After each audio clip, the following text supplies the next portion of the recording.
Class में हमने पढ़ा था विशेषण। विशेषण किसे कहते हैं? तो जो संज्ञा और सर्वनाम की विशेषता बताए उन्हें ही हम कहते हैं विशेषण। आज की क्लास में हम पढ़ेंगे प्रयोग या व्याकरण के आधार पे विशेषण के कितने भेद होते हैं। कल की क्लास में हमने देखा था स्थान के आधार पर विशेषण के भेद।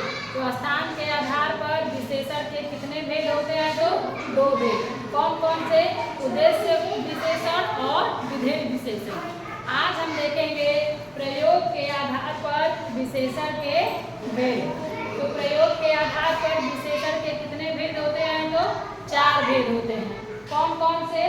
पहला है गुणवाचक विशेषण, दूसरा परिमाणवाचक विशेषण, तीसरा है संख्यावाचक विशेषण, चौथा है सार्वनामिक विशेषण। तो हम एक एक विशेषण को डिटेल में पढ़ेंगे।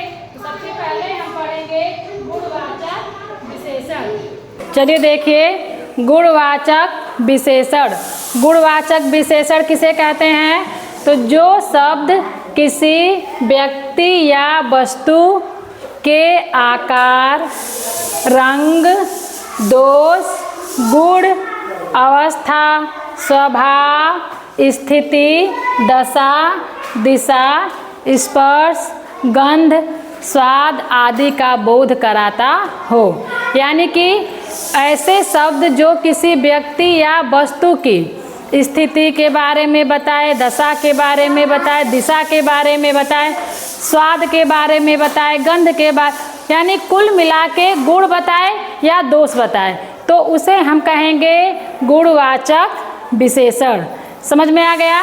यानी जो शब्द किसी व्यक्ति या वस्तु के आकार, रंग, दोष, गुण, अवस्था, स्वभाव, स्थिति, दशा, दिशा, स्पर्श, गंध आदि का बोध कराते हैं, उन्हें हम कहते हैं गुणवाचक विशेषण।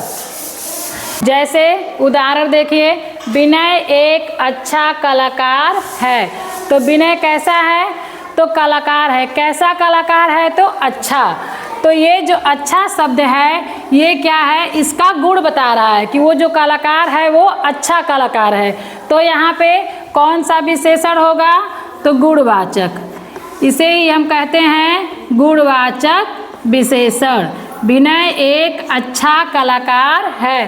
तो विनय कलाकार तो है, लेकिन कैसा है? अच्छा है या बुरा? तो अच्छा है, अच्छा कलाकार है।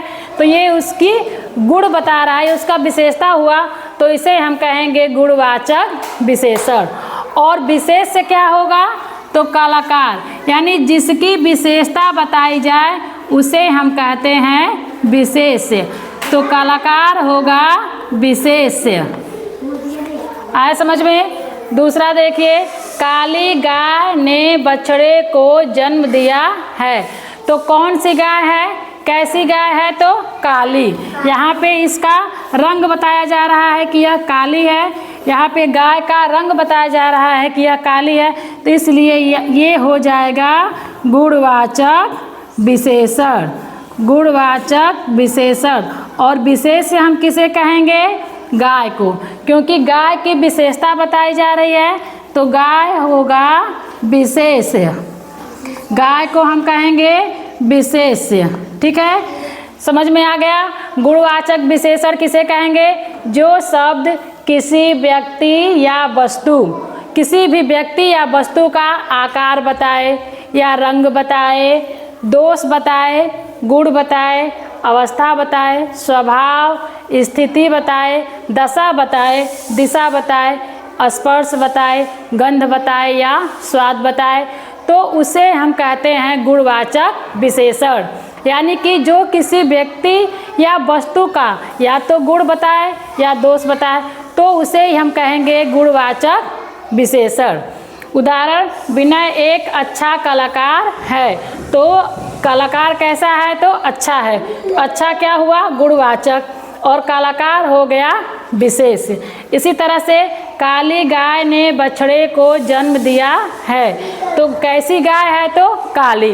गाय का रंग बताया गया यहाँ पे, तो ये हो गया गुणवाचक विशेषण। और गाय यानी गाय की विशेषता बताई जा रही है तो गाय को हम कहेंगे विशेष। अगला विशेषण है संख्यावाचक विशेषण। तो संख्यावाचक विशेषण किसे कहेंगे? जो विशेषण अपने विशेष्यों की निश्चित या अनिश्चित संख्या का बोध कराते हैं, संख्यावाचक विशेषण कहलाते हैं। और संख्यावाचक विशेषण कितने प्रकार के होते हैं? तो 2 प्रकार के होते हैं। कौन कौन से? निश्चित संख्यावाचक और अनिश्चित संख्यावाचक। अब एक एक संख्या के बारे में हम डिटेल से पढ़ेंगे कि निश्चित संख्यावाचक किसे कहते हैं और अनिश्चित संख्यावाचक किसे कहते हैं। तो संख्यावाचक विशेषण कितने प्रकार के होते हैं? तो 2 प्रकार के। कौन कौन से? निश्चित संख्यावाचक और अनिश्चित संख्यावाचक।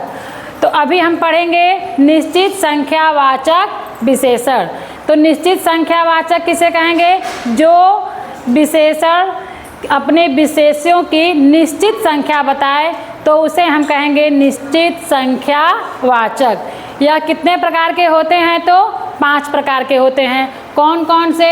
गणनावाचक विशेषण, दूसरा है क्रमवाचक विशेषण, तीसरा आवृत्तिवाचक विशेषण, चौथा है समुदायवाचक विशेषण और 5वां है प्रत्येकवाचक विशेषण। तो निश्चित संख्यावाचक कितने प्रकार के होते हैं? तो 5 प्रकार के। पहला गणनावाचक विशेषण, दूसरा है क्रमवाचक विशेषण, तीसरा है आवृत्तिवाचक विशेषण, चौथा समुदायवाचक विशेषण और 5वां है प्रत्येकवाचक विशेषण। अब इनके बारे में भी हमें डिटेल से पढ़ना होगा कि गणनावाचक किसे कहते हैं, क्रमवाचक किसे कहेंगे, आवृत्तिवाचक किसे कहेंगे, समुदायवाचक किसे कहेंगे और प्रत्येकवाचक किसे कहेंगे। तो एक एक विशेषण के बारे में हम डिटेल में पढ़ेंगे। निश्चित संख्यावाचक विशेषण। तो अभी हम पढ़ेंगे निश्चित संख्यावाचक विशेषण। तो हमने आपको बताया कि निश्चित संख्यावाचक विशेषण 5 प्रकार के होते हैं। तो उसमें से हमारा पहला है गणनावाचक विशेषण। तो गणनावाचक विशेषण किसे कहेंगे? जो गिनती को बताए, यानी जिस विशेषण से गिनती के बारे में पता चले तो उसे हम कहेंगे गणनावाचक विशेषण। अब देखिए गणनावाचक विशेषण 2 प्रकार के होते हैं। अब इसमें भी भेद है। हम तो पढ़ रहे हैं संख्यावाचक विशेषण, तो संख्यावाचक विशेषण के 2 भेद हैं, निश्चित संख्यावाचक विशेषण और। तो अब हम देख रहे हैं निश्चित संख्यावाचक। तो निश्चित संख्यावाचक विशेषण के कितने भेद हैं? 5 भेद हैं। तो पहला है गणनावाचक विशेषण। अब गणनावाचक में भी 2 भेद हैं। ये 2 प्रकार के होते हैं, पूर्णांकवाचक विशेषण और अपूर्णांकवाचक विशेषण। तो पूर्णांक किसे कहेंगे? जो पूरी संख्या बताए, यानी जैसे जिससे पूरी संख्या का बोध हो, जो पूरी संख्या बताए उसे हम कहेंगे पूर्णांकवाचक। जैसे 1, 2, 3, 4, 8, 10, 80, 90, यानी जो पूरी संख्या हो उसे हम कहेंगे पूर्णांकवाचक। और अपूर्णांकवाचक किसे कहेंगे? जैसे चौथाई, आधा, सवा, पौने 2, तो तिहाई। तो इस तरह से इन संख्याओं को हम कहेंगे अपूर्णांकवाचक, यानी यह संख्या पूरी नहीं है। तो जो पूरी संख्या बताए तो उसे कहेंगे पूर्णांकवाचक विशेषण, और जो अधूरा संख्या बताए तो उसे हम कहेंगे अपूर्णांकवाचक विशेषण। जैसे है चौथाई है, तिहाई, आधा, सवा, पौने 2, पौने 1, पौने 4 होता है ना। तो इस तरह से इन संख्याओं को हम कहते हैं अपूर्णांकवाचक। अब उदाहरण देख लेते हैं पूर्णांकवाचक का। 4 लड़के मैदान में दौड़ रहे हैं। तो इस वाक्य में विशेषण बताइए। तो यहाँ पे कौन सा विशेषण होगा? तो 4 होगा, क्योंकि लड़के कितने हैं? 4। लड़कों की विशेषता क्या है? 4। तो ये जो 4 है ये होगा हमारा पूर्णांकवाचक विशेषण। इसे हम कहेंगे पूर्णांकवाचक। और विशेष्य क्या होगा? तो लड़के, लड़के होंगे विशेष्य। ठीक है, समझ में आ गया। जहाँ पूरी पूरी संख्या बताई जा रही है तो वहाँ पे होगा पूर्णांकवाचक, और अपूर्णांकवाचक जहाँ अधूरा या अपूर्ण संख्या हो उसे हम कहेंगे अपूर्णांकवाचक। जैसे देखिए वाक्य, मुझे इस भूमि का आधा भाग मिला, तो इसमें विशेषण क्या होगा? आधा भाग मिला, यानी भाग का विशेषण। भाग कितना है? तो आधा, तो यहाँ पे विशेषण होगा आधा। ये जो आधा है इसे हम कहेंगे अपूर्णांक, इसे हम कहेंगे अपूर्णांकवाचक विशेषण। ठीक है, और ये जो भाग है इसे हम कहेंगे विशेष्य, यानी ये भाग क्या है? तो भूमि का भाग है, भूमि का हिस्सा है, तो इसे हम कहेंगे विशेष्य। ठीक है, तो हमें अब इसके बाद हम दूसरा देखते हैं क्रमवाचक विशेषण। क्रमवाचक, तो देखिए क्रमवाचक विशेषण, क्रमवाचक विशेषण किसे कहेंगे? तो ऐसे शब्द जिससे क्रम के बारे में पता चले क्रमवाचक विशेषण कहते हैं। जैसे पहला, दूसरा, तीसरा, पहली, दूसरी, तीसरी, चौथी, तो इस तरह से क्रमवाचक विशेषण होता है। उदाहरण में देखिए, दीपक का कक्षा में पहला स्थान था, तो दीपक का कक्षा में पहला स्थान था, दीपक का कक्षा में पहला स्थान था, तो इस वाक्य में कौन सा विशेषण होगा?